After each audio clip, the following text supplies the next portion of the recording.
The ideas expressed in City Club forums are those of the speakers and not of the City Club of Cleveland, IdeaStream Public Media, or their sponsors. Production and distribution of City Club forums on IdeaStream Public Media are made possible by PNC and the United Black Fund of Greater Cleveland, Incorporated.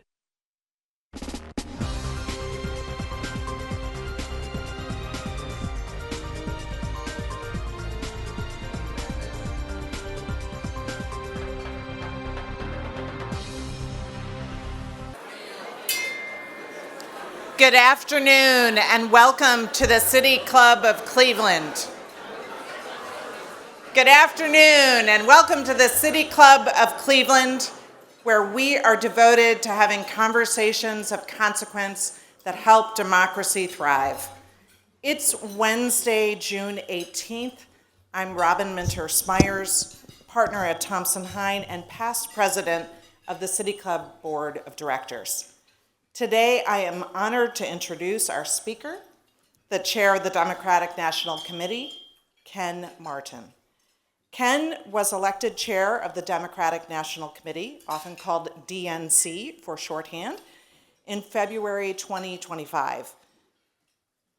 Ken is a longtime party leader and organizer, and he brings more than 20 years of experience working on behalf of progressive candidates and causes. Ken spent his career focused on unifying the Democratic Party and evolving its national infrastructure to meet the demands of the current political moment, a moment characterized by a rightward shift that ushered Donald Trump back into the White House last November. In Ken's first few weeks as DNC chair, he's launched Organizing Everywhere, a tour spreading the message that Democrats must organize everywhere, compete everywhere, and build locally. This is seen as a strategic response to polling, coverage, and punditry suggesting deep challenges for the Democratic Party. A Midwesterner and Minnesotan, Martin sets himself apart from the inside the Beltway DC elite and brings a state-based perspective to national leadership. First, we're going to hear directly from Ken Martin and then move to a conversation moderated by the newly elected chairwoman of the Ohio Democratic Party, Kathleen Clyde.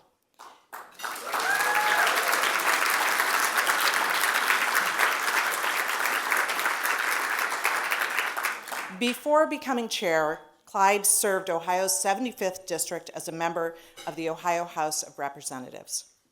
If you'd like to text a question for our speaker, please text it to 330-541-5794, and the City Club staff will try to work it into the program.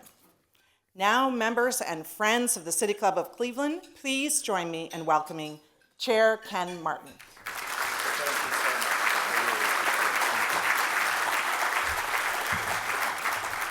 Well, thank you so much. Thank you, Cleveland, for having me today. It's great to be at the City Club, of course.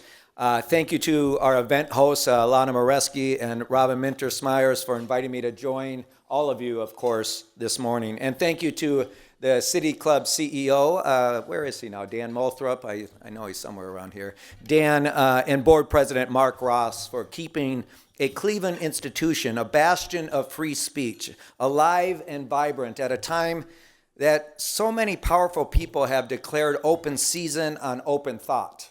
Open dissent and open conversation now seems to be a thing of the past. We're going to have a lot of time here today, of course, to get into where the Democratic Party goes from here, how we rebuild, how we re-earn the trust of voters, and, of course, to look to the future. And I'm excited for that conversation with your new chair, Kathleen. Congratulations again, Kathleen. I'm looking forward to working with you. You have big shoes to fill, of course, with Liz Walters right over there, my great friend. Thank you, Chairwoman, for all of yours. But let me just say in this moment right now about how we exercise this right of ours that you are committed to here at this City Club, the right to speech, because this is deeply important right now. Speech should provoke. It should keep us informed. It should challenge us to wrestle with our convictions, defend them, and even evolve. It can frustrate aggravate and illuminate, of course. It can make us angry while at the same time hopefully making us stronger. It can and must be used to stand up to power. Those are all good things. But I will not subscribe to. What I will not subscribe to. What we should not be okay with. What we must outright refuse is an American climate where inflamed political rhetoric produces political violence. Look, 2 of my friends on Saturday, my very close friends, were murdered. Melissa and Mark Ortman. 2 more were almost assassinated, but by the grace of God, they're still with us, John and Yvette Hoffman. They were targeted by a madman with a gun because of their beliefs and because of their leadership. Do you know what I saw in the hours and now days after I found out? I saw lies, political scheming to point false blame, and disgusting rhetoric from so-called leaders. I saw conspiracies sweep across the online world and seep into real life. I saw obvious attempts to create hostile and fake narratives. I saw the rigging of social media platforms to force feed millions of people with hateful misinformation. Now, I don't want this to be who we are. It is who we are, by the way. I hear all these pundits and others saying this is not who we are as a country. Unfortunately, it is who we are, but it doesn't need to be who we are in the future. If all of us stand up and reject this type of political violence. Now look, I'm a Midwesterner, as you heard. I grew up in Minnesota. And as you know, I'm well aware that there's debate over whether Ohio is part of the Midwest. But over the past few years, I've come here several times, as Liz knows, many times, to canvass, to door knock, to meet with local Democrats. I've spent time in Cleveland, Toledo, Independence, Lorain, and Sandusky, and many other places in between. So today, for everyone who will allow me, I'm going to consider you my fellow Midwesterners, okay? And well, now what I know about us and what I experienced growing up here is that we can disagree without being disagreeable. That hate isn't as strong as compassion. That even when we don't like our neighbors, and hell, even if we can't stand them, we're going to be showing up with a helping hand when times get tough or if there's a crisis. And we tend to think, and actually I think everybody in this country would like to agree, that at the heart of this American experiment is a simple but radical idea that everyone deserves a fair shot. No matter where you're from, no matter where you live, no matter who you are, and no matter who you love. Every single person in our community should have the opportunity to get ahead, not just get by, to build a better life for themselves and their families. And my first boss in politics was a bushy-haired college professor from Northfield, Minnesota named Paul Wellstone. Some of you might remember Paul. Paul used to say, we all do better when we all do better. And you know, I actually think that should be the slogan of the Democratic Party. Because as Democrats, when we say all, we mean all. Not just the elite, not just the few at the top, not just the privileged, but everyone. Everyone in our community deserves an opportunity to get ahead. You know, I'm going to get political for a second because I'm the Democratic chair. That's my job. And you're going to find this crazy when I say this, but I'm not here to win elections. People say, what the heck are you talking about? You're the chair of the DNC. What do you mean you're not here to win elections? Well, none of you are either. Of course, we have to win elections. We have to. But at the end of the day, winning is the beginning. Winning allows us to get things done. Winning allows us to strengthen communities, to improve people's lives. That's what you're here for. That's why all of us are engaged in this work. You see, sometimes people treat winning as a sport. Put a little check mark on the board. Isn't this great? Let's pat ourselves on the back and go home and feel good about ourselves. Well, if we don't actually deliver for the American people, if we don't use the power we have when we have it to make the biggest difference we can, what the hell good is winning? You see, you don't build political power to sit on it. You don't get elected to office to do nothing for people. And I would argue, one of the reasons we've lost ground with so many parts of our coalition through the years is because they keep putting their trust and faith in the Democratic Party to deliver, to actually materially change their lives, their neighborhoods, their communities, and keep being frustrated when year after year nothing changes in their lives. So let me say this loud and clear. As I just said, we do not build political power to hoard it. We don't build it to sit on it, and we sure as hell don't build it to use it as a weapon against our own people. So, look, my father-in-law is an 85-year-old farmer in southern Minnesota. He farms 800 acres of corn and beans, 400 head of beef cattle. His family has spent 135 years farming that land. He voted for Obama in 8 and 12, voted for Democrats his whole life, but in 16, 20, and 24, he voted for Donald Trump. Now, listen, I know you guys probably have some Trump people in your family too, maybe not, but there's a lot of them out there. When I asked him why he voted for Trump, I thought he'd give me some answer about ag policy or farming, right? But he talked about the fact that none of his kids, my wife included, wanted to come and farm this land that's been in his family for 135 years. He talked about the fact that the clinic in the downtown closest to him had closed, so he's got to drive 100 miles for health care. He talked about the fact that the high school he went to has closed up, and now he doesn't have a Friday night football game to go to anymore. Here's this guy, 85 years old, should be on carefree. He's on the tail end of his life. He shouldn't have a knot of anxiety in the world about the future, yet he does. He's seeing his town dry up. He's seeing his identity taken away from him. And at the end of the day, he feels unseen. He feels forgotten. He feels left behind. He feels like no one gives a damn about his life or his community. You see, that's one story, but that's frankly the story of many throughout this country.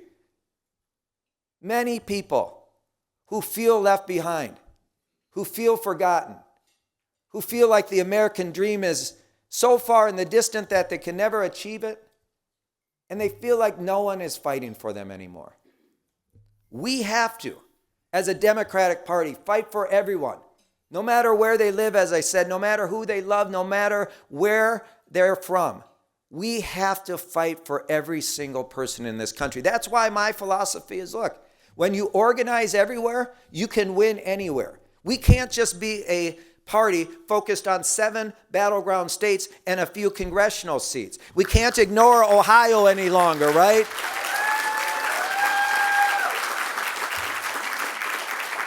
So look, in this moment when the stakes are so high, the real mission for this party of mine is to give people something powerful to believe in again. Not hate, not violence, but belief. Belief that we will actually do something to change the stakes of families in Ohio and in Minnesota and across the country. Belief that division and cruelty don't have to be permanent fixtures in America. Belief that the radical idea I mentioned, which shouldn't be so radical, a fair shot, isn't just a slogan. I'm confident that we can do that again. And that's why I'm doing this job. And let me tell you, I know there's been lots of focus in the media on all this inside party drama. The one person who's not focused on it is me. I'm not here to win the argument. I'm not here to prove how smart I am. I am here for one reason, which is to win elections so we can actually start to improve people's lives again, and we can make a difference that's durable and give people a shot again at this American dream. At the end of the day, make no mistake about it, I took a party that was in deep disrepair in Minnesota, and I built a long-term plan, and I focused on one thing, which was winning. And I didn't lose a single statewide election in the 14 years I was in Minnesota. So, you know, there's people, this is going to be very un-Minnesotan of me, but I'm going to get a little cocky for a second. There's people that certainly are betting against me. Don't bet against me. We're going to win again. We're going to win in 25, we're going to win in 26, and we're going to win for the long term. Because we're going to build to win, we're going to build to last, and we're going to give people a sense that we're their champion again. So thank you so much, everybody. I really appreciate it.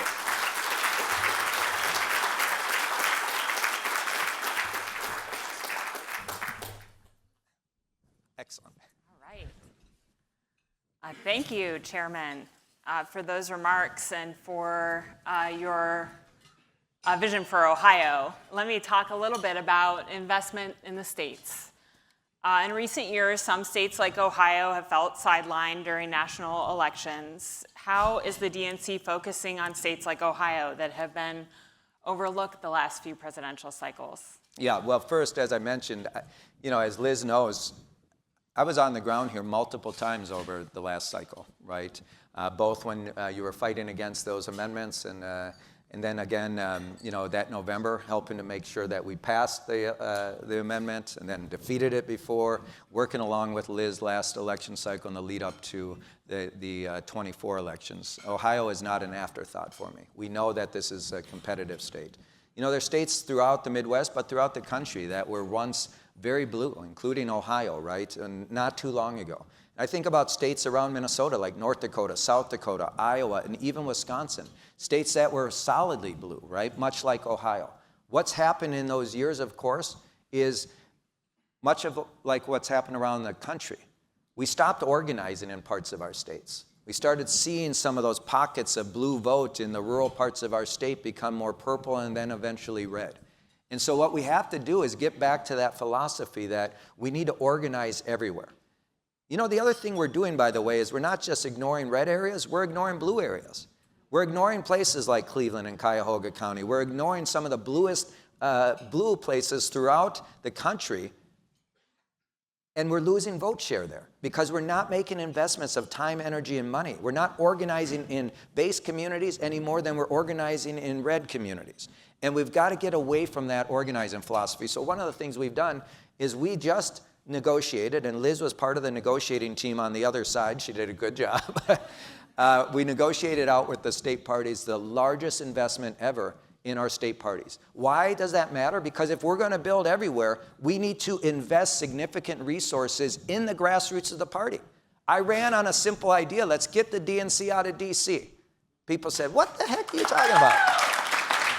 What does that mean, get the DNC out of D.C.? Someone said, are you trying to move the headquarters out of D.C.? No, it's changing the mindset. You see, elections aren't won in D.C. They're won in states like Ohio. They're won in states like Minnesota. If we don't start investing in the states again, we're never going to build a national party. And so that's what we're doing right now. Record investments in our state parties, record investments in local parties, making sure that we're building from the grassroots up. And the last thing I'll say on this, what do I mean by the grassroots up? We also can't be a party that's just focused on federal power. You know what drives me crazy in my 4 months in D.C.? Most of those institutions out there, they care about one thing, the presidency and Congress and the Senate. You know what they don't care about? They don't care about governor's races. They don't care about state legislative races. And you know what? They don't care about local races. And I will tell you, because Mayor Bibb and I have had lots of conversations on this, you know who's leading the way around this country right now? Is mayors, is school board members, is city council members. They're the ones who are standing up and fighting. They're also the ones who don't get enough resource, who are often overlooked in these moments. So we have to realize our own indifference, for instance, to school board races, because they're nonpartisan. Well, I got news for you, folks. There is no such thing as a nonpartisan race in this country anymore. They have been politicized by the far right, but our own indifference means that now some of the biggest school districts in the country are controlled by conservative majorities, and they're banning books, they're whitewashing history, they're attacking our children. That's as much on them as it is on us because we ignored them. That's not this new DNC. We're going to compete up and down the ballot. We're going to try to win wherever we can, and we're going to organize everywhere. That is the new DNC. Nice.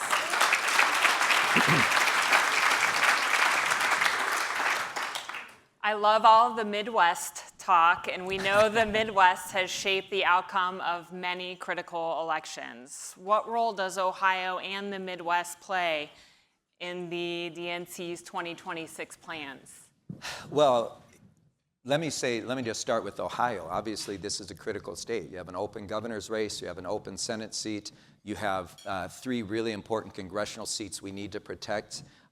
In Amelia Sykes and Greg Landsman and Marcy Kaptur, of course, and then you have a number of opportunities in those congressional seats that we have to win as well. And so Ohio is and will be a key part of our calculus as we look to 26, right? Now, we have to get past 25, so I'm not looking to 26 quite yet. We've got big races in New Jersey and Virginia, of course, and then we have 3 really critical Supreme Court races in Pennsylvania, and over 100,000 Think about that, 100,000 elections in local offices throughout the country. So we have to both build to win, focus on 25, and then we springboard out of 25 into 26.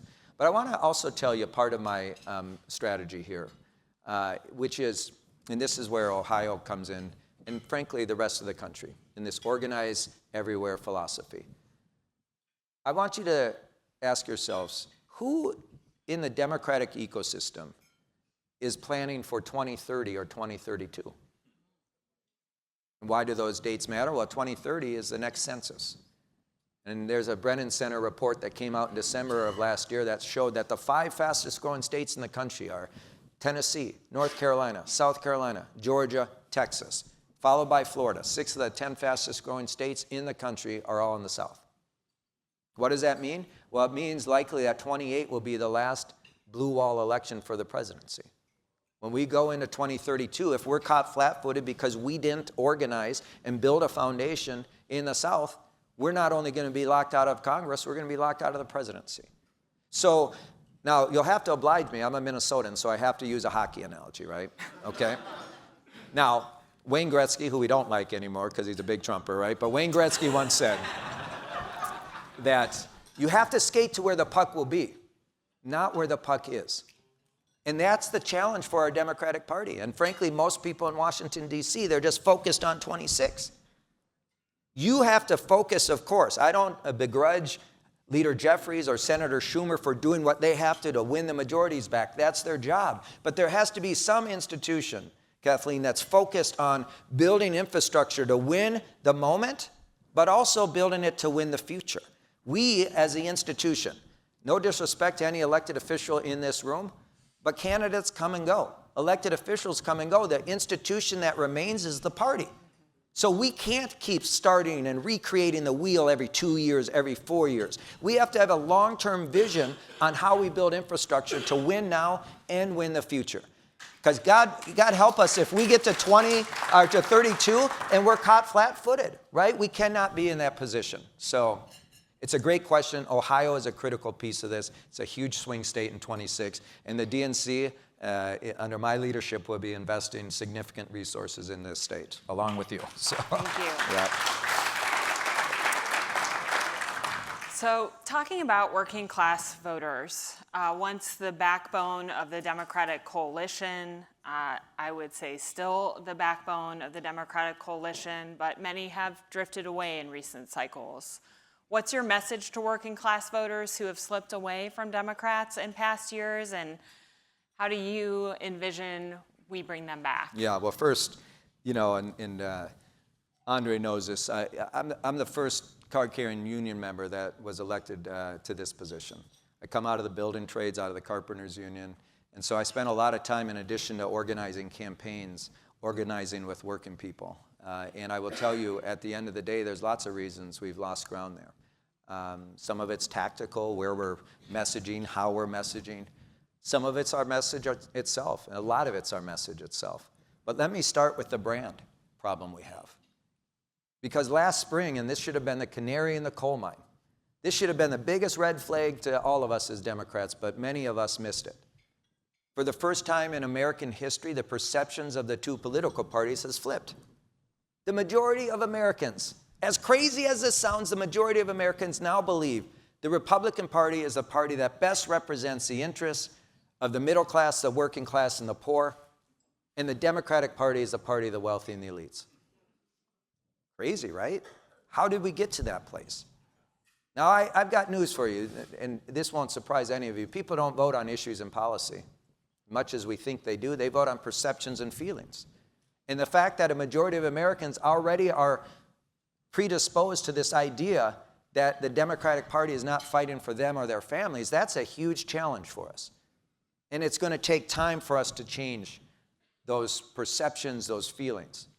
And it won't happen unless we focus on things that actually speak to them, that they can tangibly feel, that at the end of the day, they have a sense that we're fighting for them.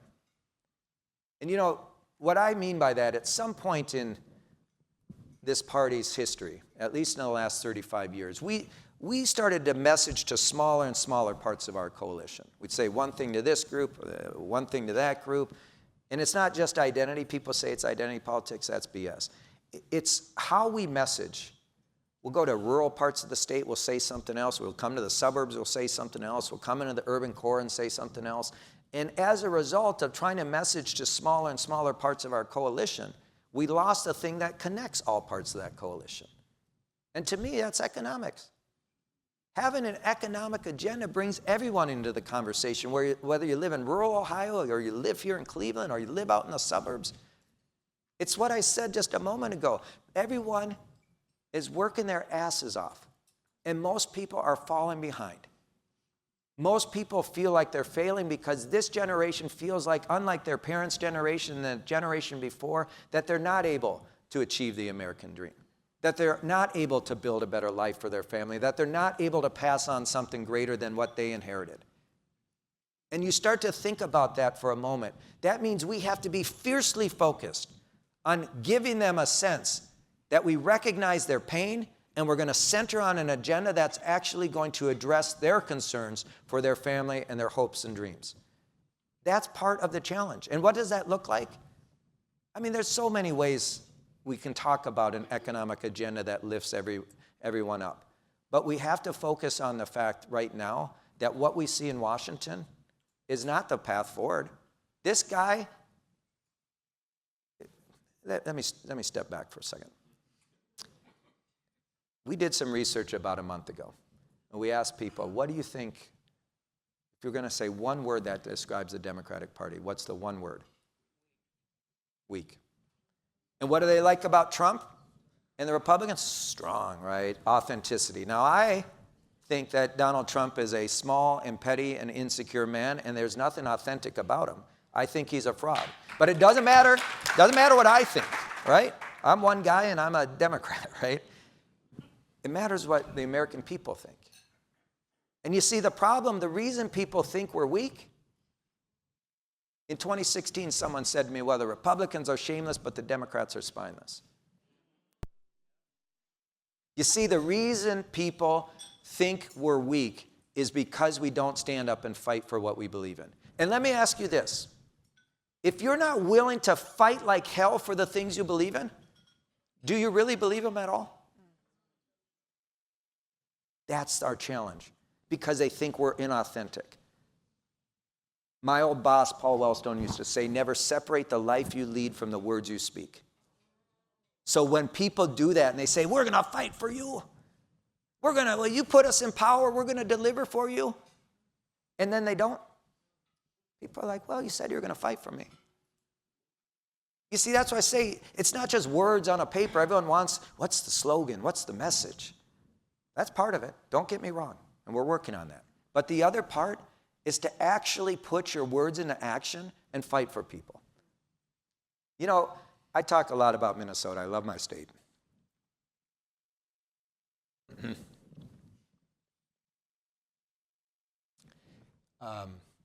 So there's a lot of, Governor Walz gets a lot of credit for the Minnesota Miracle, which some of you have heard about, right? And what that was, of course, is when we got the trifecta back, the governor and myself and Speaker Hortman and Leader Dietzick, we met with all the legislators right after, and the governor said, look, power is fleeting.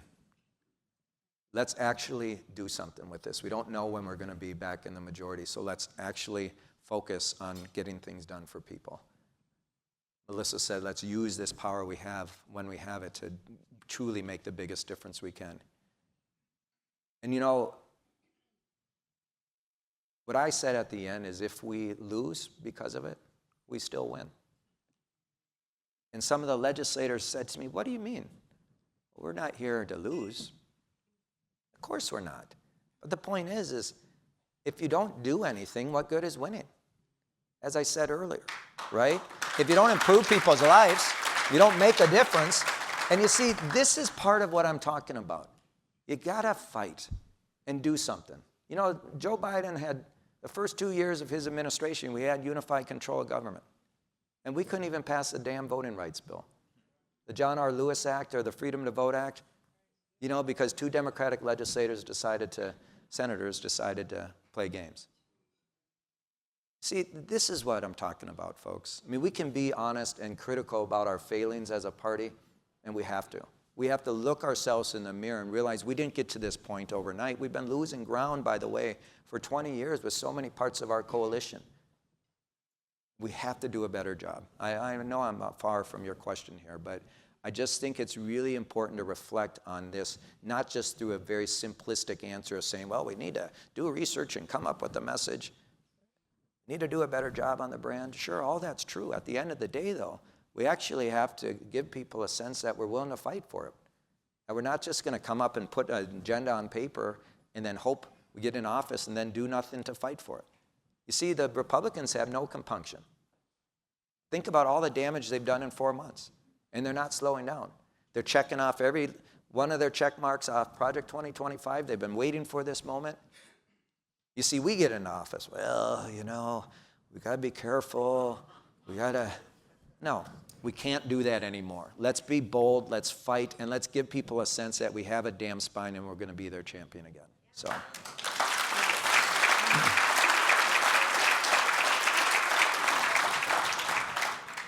The good news is I see some real fighters in this room, Mayor Bibb, Steve Dettelbach, Chris Ronayne, others, and we hear that call and we are ready in Ohio.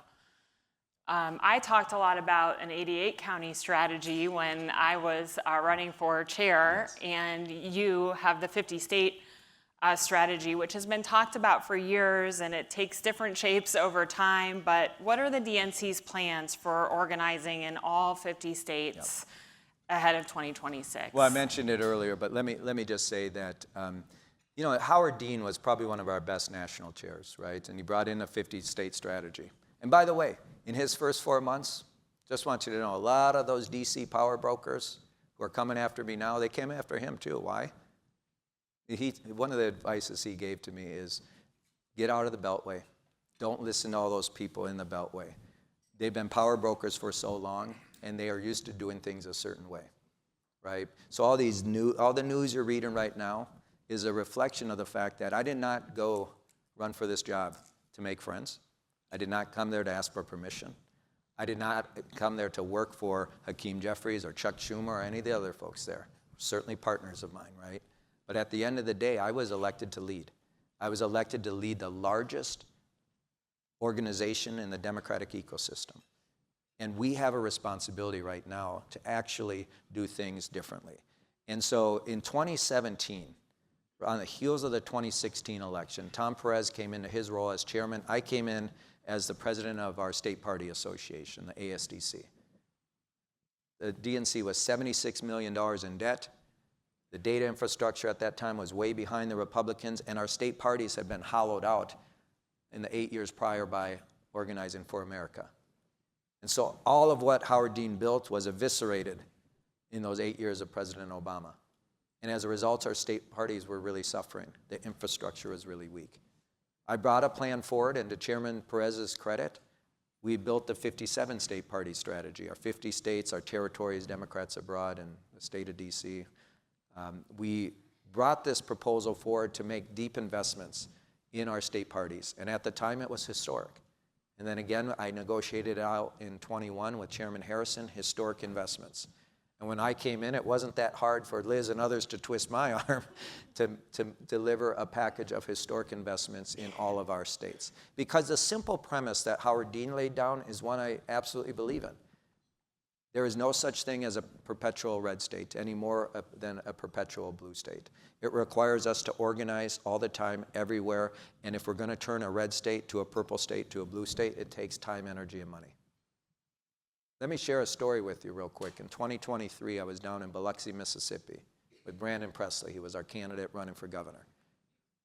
And about 2 months before the election, he's tied with the Republican incumbent. And I said, you know, Brandon, what more could the DNC be doing to help you in this moment? And he said, look, years of indifference and disinvestment in southern states has resulted in this moment where I'm on the cusp of becoming the first Democrat elected in generations as governor in the Deep South. Yet there's no infrastructure on the ground to help me. I got to build it all myself. You see, I view the role of political parties, of course, is very simple. Our job is to build infrastructure so our candidates and campaigns don't have to do everything themselves. So they have something they can rely on, something they can plug into, right? Something they know the party is going to do and do well so they don't have to spend money on it. But when we have nothing on the ground, guess what? Candidates and campaigns have to build it all from scratch. And that makes it hard to win. He lost by 2 points. Now, had we looked at Mississippi 10 years prior, we would have seen that there's more African-American voters per capita in that state than any other state in the union. And had we done what Stacey Abrams and others did in Georgia for over a decade of registering and mobilizing voters in that state to prepare for the moment, we might have gotten Brandon across the finish line. So that's the simple idea of this 50-state strategy. Again, when you organize everywhere, you can win anywhere. And when you build the infrastructure to do that, it can help you win the moment and help you win the future. How does organizing in all 50 states change the way that the DNC operates? Boy, that's a loaded question. Well, it has changed it already, right? I mean, I'm only 4 months on the job, and I think I've been in 24 states already, right? And you know, a number of southern states, because again, we're trying to build for the future. And what I mean by that is, look, it's a mindset change, as I said earlier. We have to actually realize that elections aren't won in DC. Most of those political consultants who I believe have committed malfeasance, right? Truly, think about this. The campaign last year spent $1 billion on broadcast TV. Now I'm in my 50s. I still read a hard copy of a newspaper, and my boys think I'm a nut. They're like, Dad, you can get that on your phone. Well, yeah, I know that, but I sort of think they're crazy because they get all their news from TikTok, right? So, but here's the deal. You know the one thing my wife and I don't do? We don't watch broadcast TV anymore. Yet those consultants, of course, put $1 billion on the broadcast TV. Why? Because there's a perverse profit incentive in the business of politics. Those media consultants get 15 to 20% off of every buy, meaning that of that $1 billion spent, $150 to $200 million went out to line consultant pockets. You know what I could have done with $200 million? I could have put an organizer and many more organizers in every district throughout this country. We could have stood up a permanent campaign with year-round organizing, year-round communications infrastructure in every part of this country, right? That's what we're doing. We're changing the way that DC does business to focus on building at the grassroots, focus on races at the grassroots, focus on building power the right way so that it can last, right? And that's what we've been working on. And guess what? Excuse my language, but it's pissing people off. Why? Because they don't want things to change. Why? Because they make a lot of money keeping things the way they are. And again, remember what I said. I'm eyes wide open about this, and I told Kathleen this earlier. I said, welcome to the club, being a party chair. It's a political equivalency of being a fire hydrant, right? You get pissed on by everyone. You get none of the credit when you win and all the blame when you lose. And if you're doing your job right, you're saying no more than you're saying yes, meaning by the time you leave, you have no friends. I am eyes wide open about this. And truly, there you go, Liz knows. I just tell you this truly. And again, it sounds very cocky, but I do not care what folks in DC think. What I care about is what folks here in Cleveland think and what people in Minneapolis think and people throughout this country think. And at the end of the day, that's who I'm fighting for. And you know, come hell or high water, I'm going to break this consultant industrial complex that makes decisions in DC. Usually the back, yes. So, anyways, there you go. So one more of my questions, and then we'll turn to audience questions. But you bridged into this. A growing number of voters are disconnected from traditional politics and news cycles. How is the DNC working to reach voters who may otherwise tune out all the political news? Well, I mentioned this a little bit about broadcast TV, right? So one of the ways we lost this election, we lost ground with every part of our coalition for sure. Message, brand matter, messengers matter. So let me start there. Who are the most mistrusted people in America? Politicians.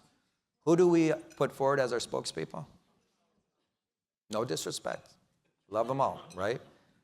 But we have to be smarter. We have to use trusted messengers and validators, people connected in community, people that can break through all this noise and mistrust, right? So messengers matter. But the tactics and how we get our message out is really important here. And I'm going to use, I don't have my phone. Do you have a phone? All right, imagine this is a cell phone. So what corporate America understood about 15 years ago is that 90% of Americans have a smartphone. And where they were going to get their news, their information, and their entertainment was rapidly changing. So they started to move almost all their content into digital spaces, right? We in campaigns and elections really didn't start doing that in earnest until the 2020 election. Now think about this.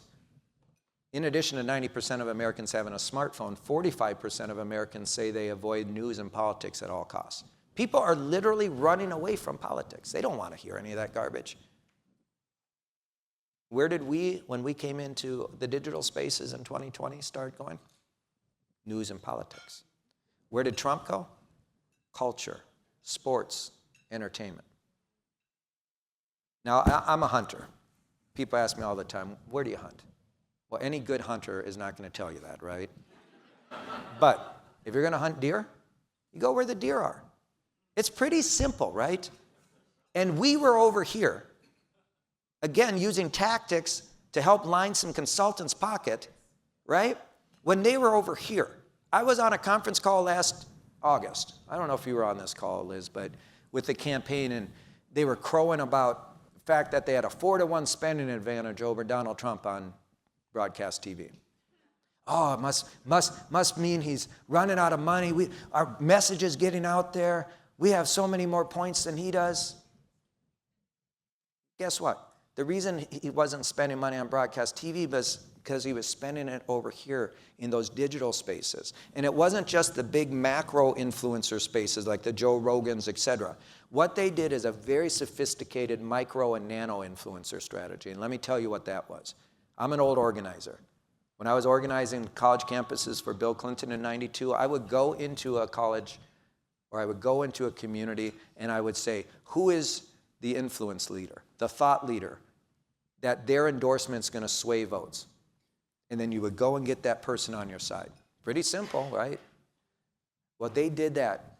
They would go and find the PTA mom with 1,000 followers, and they would pay her a few $100 a month to beat the hell out of Joe Biden and the Democratic Party and to say good things about Donald Trump. They would find the college basketball player on a small college campus, do the same thing, pay her $1,000 a month to do the same thing. You start multiplying that by hundreds of thousands of people, that investment, that ROI on that investment, which wasn't $1 billion, was quite significant. Why? They use trusted messengers, people that folks trust and respect, to basically send out their message, to cut through the noise, and to do it in a very personal way.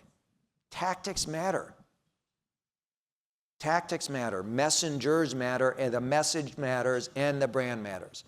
So it's no one easy fix, but until we start to reflect on how all of this is connected, we're not going to be able to connect in the ways we need to with voters again. And so I say all this truly. It is much more complicated than just coming up with a fancy slogan. We have to be more sophisticated. And as much as I think Donald Trump might not be the smartest guy in the world, I will tell you this, the people around him are. And the conservative movement that's had a very intentional, highly orchestrated plan for the last 40 to 50 years is very sophisticated. And we should not underestimate them any longer, because we've underestimated them at our own peril, and as a result, they are now the majority party. But guess what? Here's the hope. When you hit rock bottom, guess what? There's only one direction to go, and it's up, right? And we're going to do it. So That's right.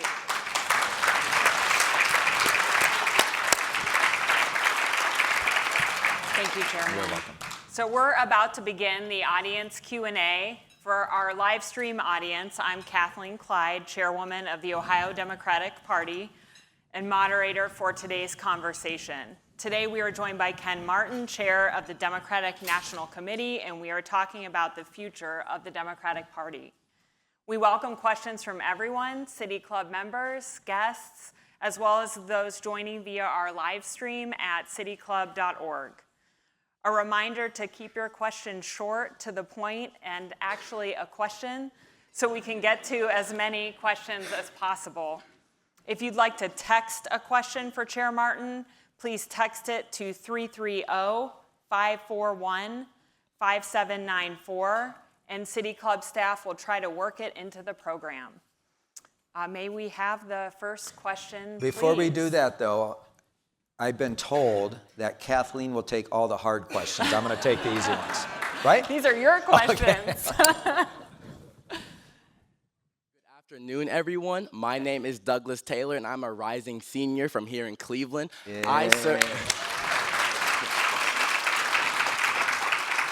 I serve as the president of the Midwestern region of Jack and Jill of America Incorporated, and I advocate for Black voices across the nation, but specifically here in the Midwest. And yes, Ohio is in the Midwest for us, so don't get that right. My question for you is, you spoke about long-term goals for the Democratic Party. Where does advocacy for this new generation of Black voters fall into the party's goals? How will the DNC work to build real and lasting connections that are bigger than just a good voting turnout? Yeah, it's an important, thank you. It's a great question, and let me just speak to where we're at, because we have lost ground with every part of our coalition, right? Including Black women, which are the most reliable part of our coalition. We went from 94% to 92%. We lost about 8 points with Black men, and we lost significant ground with younger voters, as you know. And so we have to reverse that trend. And part of it, to me, is acknowledging why we're losing ground. One is the investments you talk about. But what does that mean by investments, right? It's not just how much money. It's actually, again, it comes down to tactics. You see, we have a very transactional way in which we organize in this party. We show up to a community 3 months before an election. It's the first conversation we're having with voters, right? And the first conversation we're having with you then is, hey, I need you to do something for the Democratic Party. I need you to vote for us and our candidates. And then, by the way, we don't show up again for 2 more years. Same time, same bat channel. We have the same conversation with you. And after some point, you're like, well, the only time I see Ken from the Democratic Party is when he wants something from me. You see, what we have to do is something we do in Minnesota. And one of the things I ran on, which is building a permanent campaign where you have year-round organizing, where the first conversation you have with any voter is not transactional, but it's opening your ears and listening to folks, asking you, what are your hopes and dreams? What are your aspirations? What are the challenges you're facing in your community, right? And just listening, building a relationship. Over time, the next conversation we have with you should be around shared values. And only after we've earned the right, by building a relationship with voters, can we ask you to do something for us, which is to vote for our candidates and our party. We got to flip the script from a transactional relationship to a relationship, to a real relationship around shared values and hopes and dreams. That's so much of the problem we have. Remember what I said about people not feeling like we fight for them? It's because the only time they see us is when we want something from them. So we have to change the way we organize. We got to get back to permanent organizing year-round, and we got to do it in a deep way within communities. Not just communities in the urban core, but communities in the suburbs, community in rural parts of this country as well. We have to do a better job. Specific to the Black community, though. The Black community has been the backbone of the Democratic Party. They're the most reliable constituency. And we cannot just keep paying lip service to how we organize. So yes, we have to change our organizing tactics, but we need to make deeper investments in how we do that.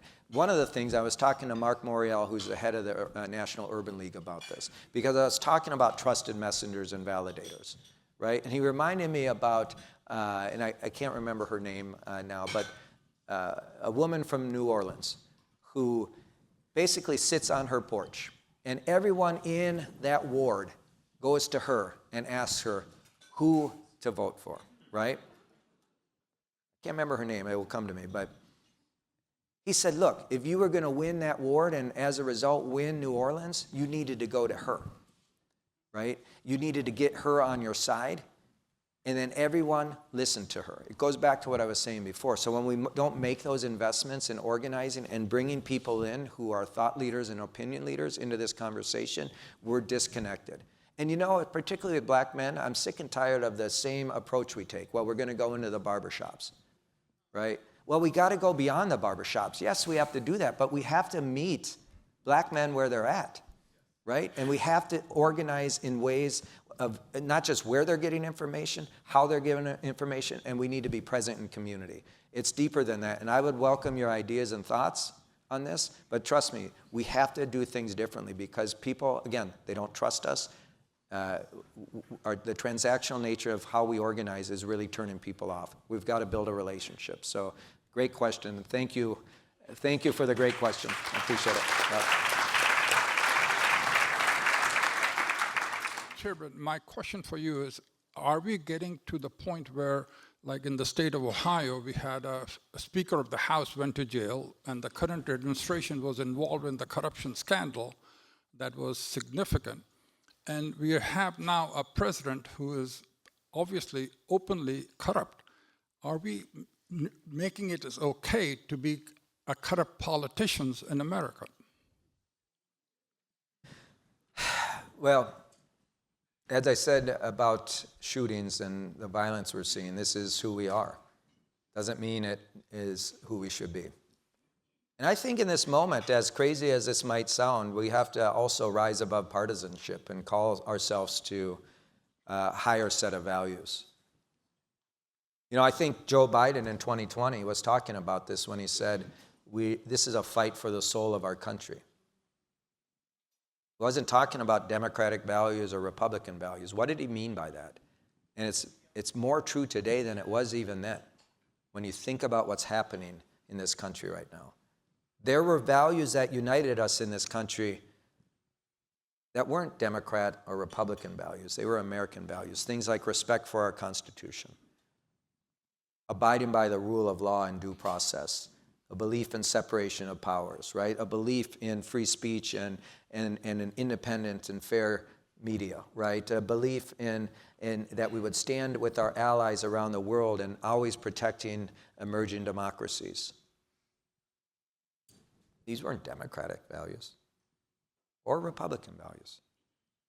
That's what Joe Biden was talking about. These are American values, and at this moment when we see so much corruption, when we see a guy who was impeached twice, who was found liable of sexual assault, who was convicted of 34 felonies, now President of the United States, people start to wonder, as I do often, are we seeing an erosion of the norms of civil society? As I've asked so many people, have we crossed the Rubicon?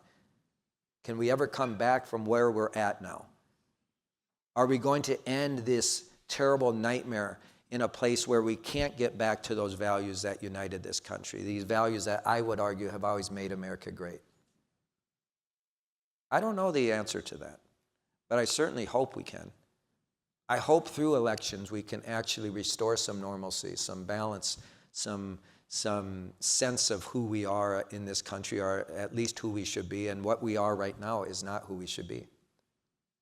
It's a complete erosion of these values.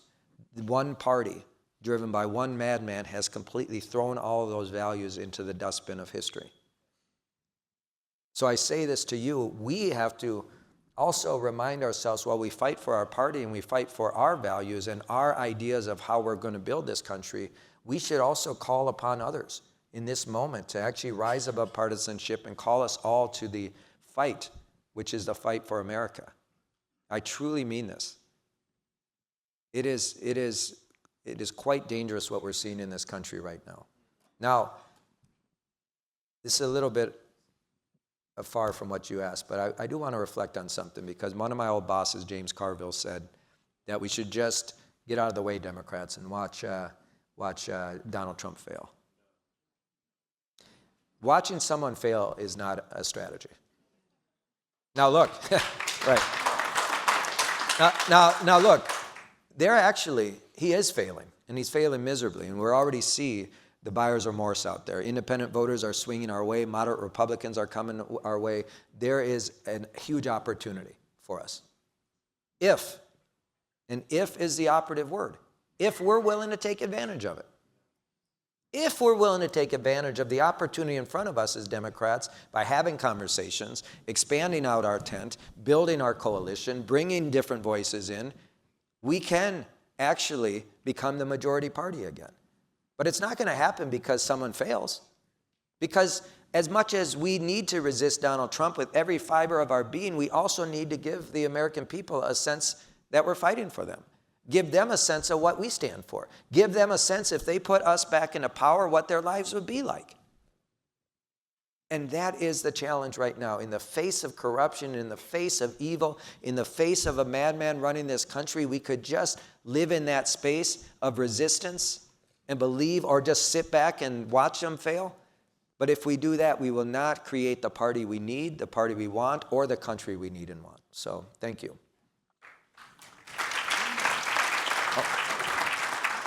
Hi. Hi. I'm a longtime connected person to the DNC. My first volunteer was for Eugene McCarthy's presidential A campaign. great Minnesotan. Great Minnesotan. My first home was in Rushford. Oh, great. But at any rate, every day I get multiple requests for money from candidates all over the country who tell me generally two things. One is they're a military veteran, which doesn't appeal to the grandparent of an 18-year-old as we look like we're heading towards war, and that they hate Trump, one way or another. I mean, sometimes it's details. Many of my friends are going third party. What is the DNC going to do to try to maintain its contact with the progressives that it has worked so hard to antagonize? Yeah. Let me just reflect a little bit on the email and texting.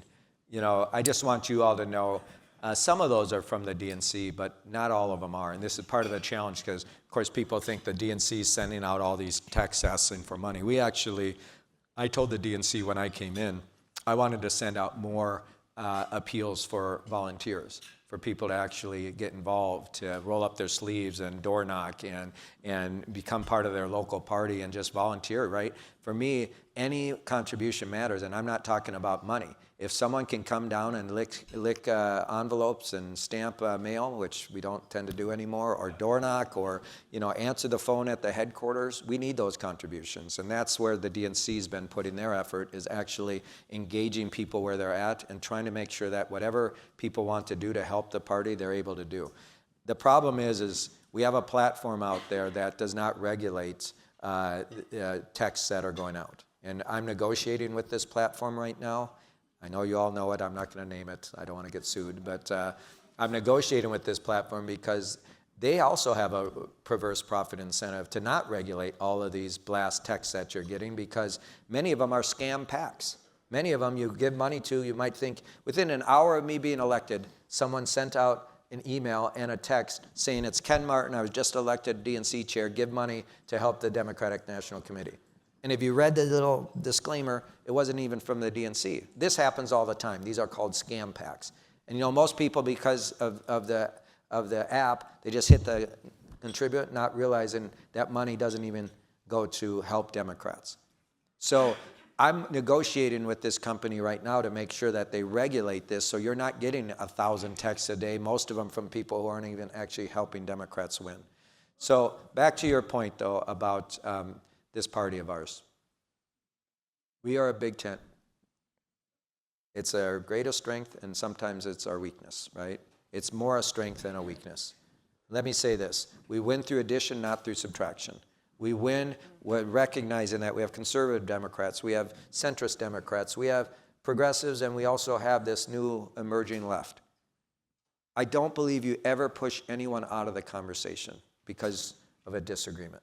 We only win by growing our coalition, bringing people in, and making sure that people feel like the Democratic Party, whether they agree with it 100% of the time, that it's their home, right? And so I say this because that's how I've always led, in a very diverse state in Minnesota. I want you to think about this. In Minneapolis, I have Ilhan Omar, a leftist Democrat. Right next to her in her district, in the next district right over, in the third, is Dean Phillips, a centrist Democrat. Right next to that district for years was a guy named Colin Peterson, a conservative Blue Dog Democrat who is the chair of the House Ag Committee. And guess what? I couldn't run Ilhan in Dean's district and win any more than I could run Dean in Ilhan's district and win. Yet all three of them are equally important for me. Why? Because at the end of the day, our job is to win majorities. Guess what? There's no brownie points when you come in second. You can't improve people's lives if you win by less, and you certainly can't pass public policy if you're in the minority. So for me, my job is not to say there's one way or one stripe of being a Democrat. There's many different ways of being a Democrat. I know what I believe in. I know what I stand for. But at the end of the day, we welcome everyone in because we win through addition, not subtraction. And you know what? That doesn't sit well with some people who say, well, you need to push these people out because they don't represent our values. I'm never going to do that. I'll leave you with this, and I know you want to. 1948, convention in Philadelphia. A young mayor of Minneapolis, Minnesota, brings forward a resolution to the platform committee to enshrine civil rights in our party platform. The DNC party platform committee votes it down. Votes down a civil rights plank to our platform in 1948 in Philadelphia. This young mayor brings the minority report to the floor of the convention. He builds support for it. He gets it passed. Of course, his name was Hubert Humphrey. He gets up on that stage and he says it's time for the Democratic Party to march out of the shadows of states' rights and forthrightly into the bright sunshine of human rights and civil rights, and we became the party of civil rights. All those Dixiecrats got up and left. In 1972, it was feminists and women who led our party, pushed our party on equal rights and on reproductive rights. In 2012, I, along with many others in our party, were the author of our marriage equality plank to actually enshrine marriage equality in our party platform. The reason I tell you this is because nothing in our party happens organically. Change doesn't happen just because we hope it happens. Change happens when we allow new voices and people to come in and push our party to evolve, to be better. We are not a perfect party. But as long as I'm chairing this party, we're going to be open to all ideas and new voices and people who want us to be better on any given issue.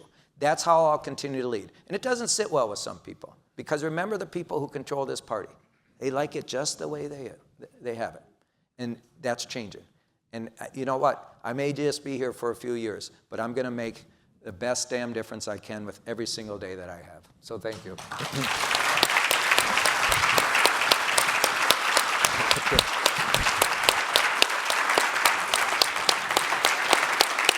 you.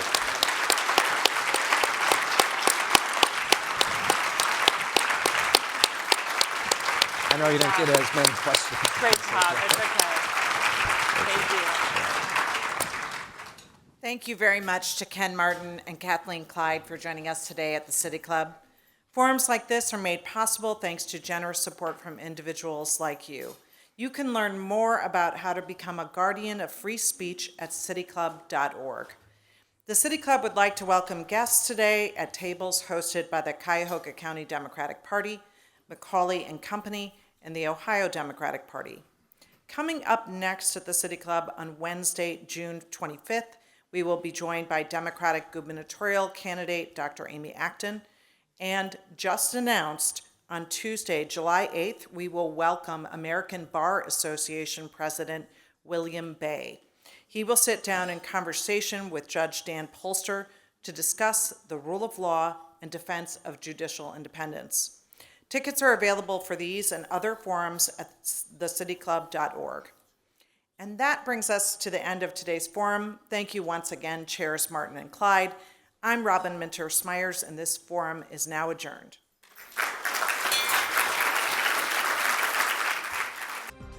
For information on upcoming speakers or for podcasts of the City Club, go to cityclub.org.